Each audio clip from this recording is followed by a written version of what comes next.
الحمدللہ وحدہ والصلاۃ والسلام علی من لا نبی بعدہ اما بعد۔ اسلامی بھائیوں، مسلمان آدمی کے جنازے میں موحدین کی جتنی زیادہ کثرت ہوگی اتنی ہی میت کے بارے میں اچھی امید کی جا سکتی ہے۔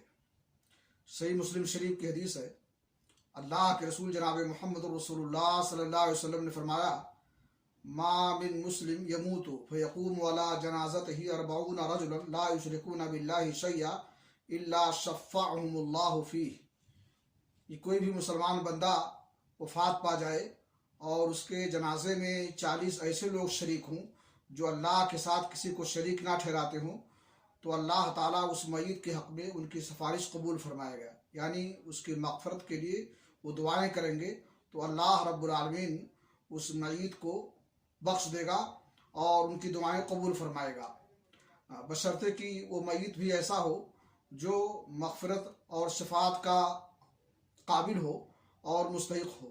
اللہ رب العالمین سے دعا ہے کہ اللہ تعالی ہمارا خاتمہ ایمان پر فرمائے اور موحدین کی شفاعت ہمارے حق میں قبول فرمائے۔ وآخر دعوانا الحمدللہ رب العالمین۔